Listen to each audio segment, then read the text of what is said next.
بسم اللہ الرحمن الرحیم۔ لیلۃ القدر کی فضیلت۔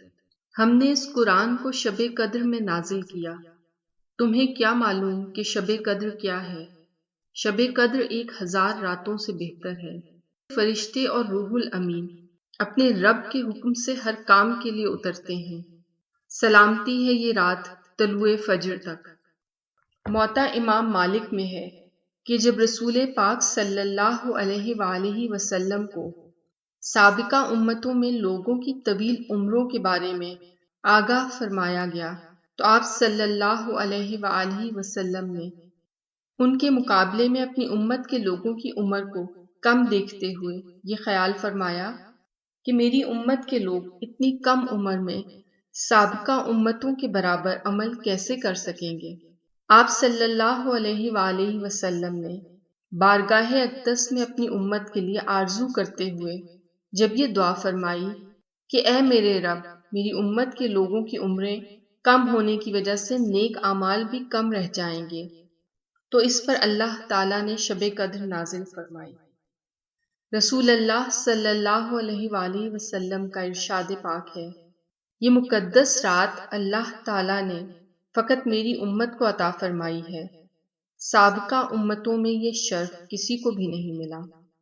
حضرت ابو ہریرہ رضی اللہ تعالی عنہ سے روایت ہے کہ آپ صلی اللہ علیہ وآلہ وسلم نے فرمایا، یعنی جو شخص ایمان اور طلب ثواب کے ارادہ سے رمضان کے روزے رکھتا ہے، اس کے تمام گناہ بخش دیے جاتے ہیں۔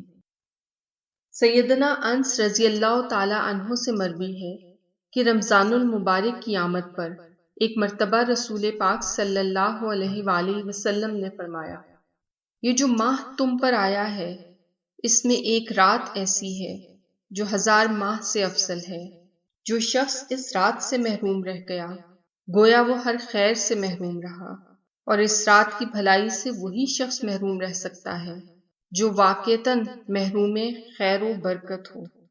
حضرت انس رضی اللہ تعالی عنہ سے روایت ہے کہ رسول پاک صلی اللہ علیہ وآلہ وسلم نے لیلۃ القدر کی فضیلت بیان کرتے ہوئے فرمایا، شب قدر کو جبرائیل امین فرشتوں کی جھرمٹ میں زمین پر اترتے ہیں اور ہر شخص کے لیے دعائے مغفرت کرتے ہیں جو کھڑے بیٹھے کسی بھی حال میں اللہ کو یاد کر رہا ہو۔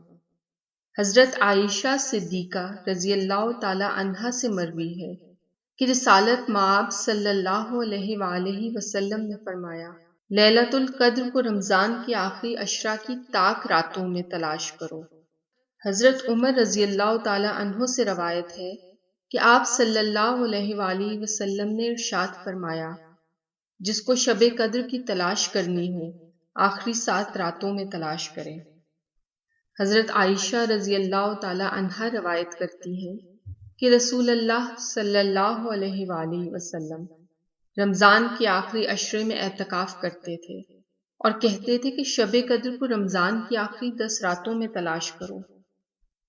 ابو سلمہ رضی اللہ تعالی عنہ سے روایت ہے، نبی پاک صلی اللہ علیہ وآلہ وسلم نے فرمایا کہ مجھے وہ رات دکھائی گئی تھی مگر پھر بھلا دیا گیا، لہٰذا اب تم اسے رمضان کی آخری طاق راتوں میں تلاش کرو۔ حضرت عائشہ صدیقہ رضی اللہ تعالی عنہا سے مروی ہے کہ میں نے رسالت مآب صلی اللہ علیہ وآلہ وسلم سے عرض کیا کہ شب قدر کا کیا وظیفہ ہونا چاہیے، تو آپ صلی اللہ علیہ وآلہ وسلم نے ان الفاظ کی تلقین فرمائی، اللہم انک عفو تحب العفو فاعف عنی۔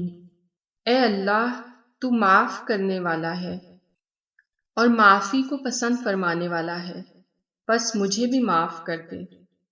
نیکی کی بات پھیلانا صدقہ جاریہ ہے۔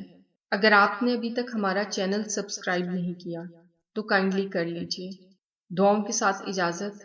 اللہ حافظ۔